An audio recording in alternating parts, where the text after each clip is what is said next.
because I had a feeling. I was telling Hani, I said, I have a feeling that a lot of them, since I'm probably not going to be there, Yeah. they don't have a rabbit to chase, and they're not going to go as hard. And they may hear this and get upset and say, no, you're not right. And it's like, well, then why? Why didn't you? We didn't see anything that was like, Nope. holy shit, like Nope. You're what right. the It's fuck? amazing. We're going to see Phil Heath in 2020, or are you done? Um, I remember better days on the playground, hoping I can find my way. Even when I'm feeling down, I fight. Even when I don't know what is right, I'ma pick a side and I'ma take pride. I will decide my fate and I will never let them tell me who I am. If you try to shake me, I'll be damned. Planet on the ground is where What was it like sitting, not being up on that stage?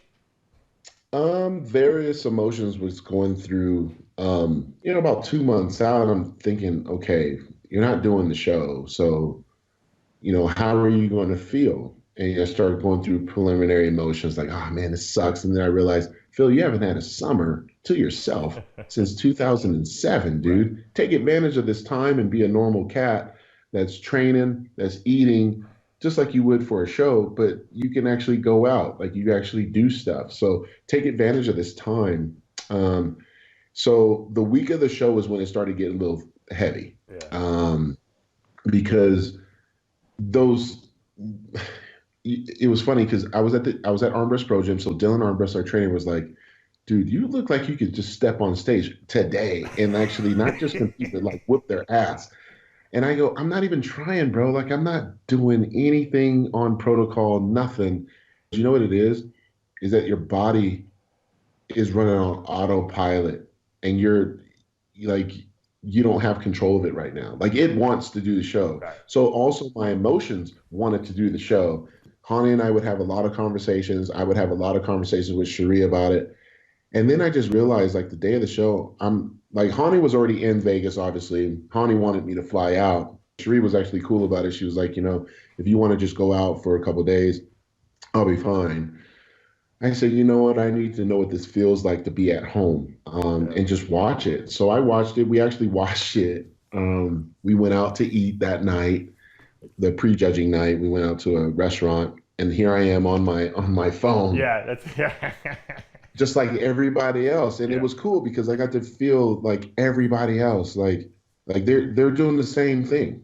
And I was disappointed a Yeah. lot in what I was watching, but then I was just trying to take a step back and just say, you know what, man, like how do you feel, Phil? Like, and the way I felt was I was good with it. I was happy. The next night, went over to my friend's house. I was actually at one of my friend's house, playing with his kids. It was cool. It was different.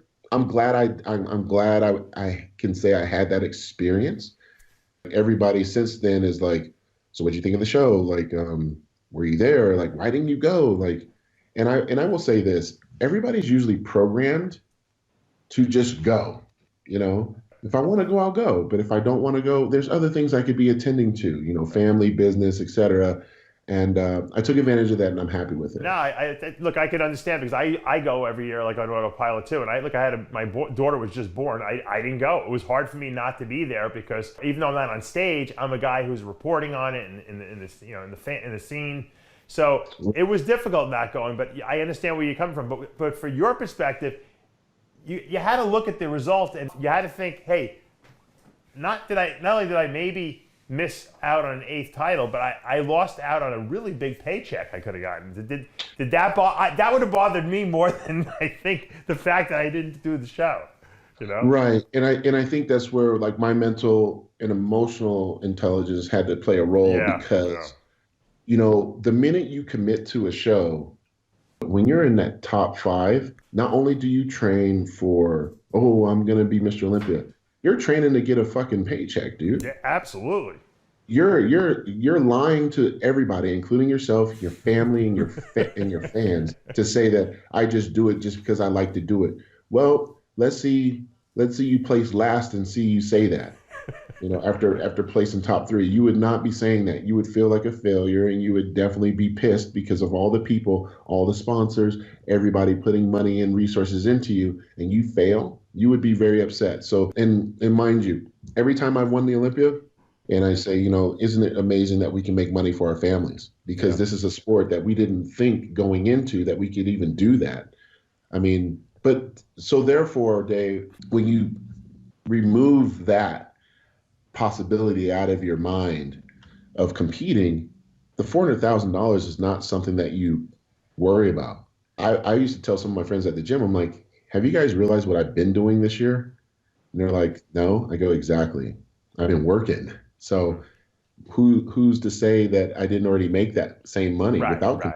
I understand what you're saying. You were able to commit more time into your business, and that's going to obviously bear fruit down the road. And those are those things that honestly, we as athletes, I don't think talk about it enough to where the general public understands, like, look, the whole goal is to compete. And it's like, yeah, but at some point in time, you're going to have to be able to survive with that same lifestyle or similar lifestyle that you're comfortable with for the next 30 plus years. Absolutely. So if that means that you may take off 12 months, 24 months, 36 months to figure that chapter of your life out, I say go do it, because your body may shut down on you or whatever. You can have an injury, and then you're just one of those athletes that, I mean, I hate to say it, but I watch NFL, I watch NBA a lot. I got friends in both sports, and I've seen guys that have retired with a couple $100 million, and I've seen guys pseudo retire with only $2 million. And so $2 million doesn't last that long. You know that. No, so you have to really think about those things. So I don't think about the cash like that as much as people think. No disrespect to the guys, but I told them.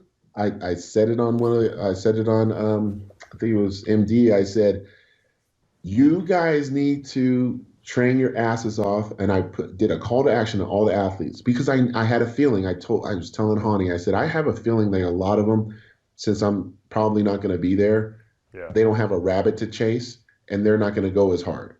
And they may hear this and get upset and say, no, you're not right. And it's like, well, then why? Why didn't you? We didn't see anything that was like, holy shit. Like, nope, you're right. It's amazing. It's amazing that no one came and brought that. I mean, Hadi Choopan, was the one guy that we could say that about, because we haven't also seen him. Right.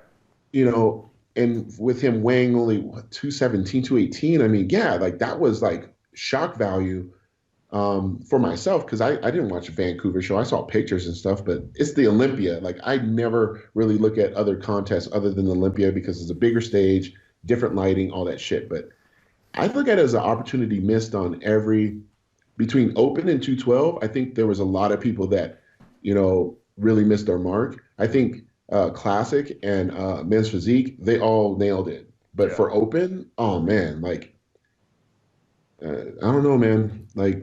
They all need to be shaking their head right now. There was missed opportunity. You're right. I 100% agree. I think that, and for me to say that, didn't bring Phil Heath came in off and then won. Well, I'm not going to say that, but I'm going to say this. I probably would have won that show during prejudging, because they were just missing certain things. And it's a 2-day show, and the Olympia is a very difficult show. And I think we're able to see now that, if you want to win the Olympia, you've got to bring it, the week before, and then take it another notch on that Friday, Saturday night. Looking at the landscape now of the men's open division, obviously having a whole year to kind of recuperate, work your business and everything like that, we going to see Phil Heath in 2020, or are you done? Part of me was to be honest, after looking at last year's Olympia, I was like, I'm fucking done. This is stupid. Mm-hmm. Because part of me was like, okay, what do you have to prove? Which is absolutely nothing. Sure. And not after 7 wins, yeah. No, hell no. And I don't even think people are just now starting to wrap their heads around that, which is quite interesting. they love you. They love you after. Of course. I remember better days on the playground, hoping I can find my way. Even when I'm feeling down, I fight. Even when I don't know what is right, I'ma pick a side and I'ma take pride. I will decide my fate and I will never let them tell me who I am. If you try to shake me, I'll be damned. Planet on the ground is where I stand. Never give up, that was always the plan. It's so cold. Yeah.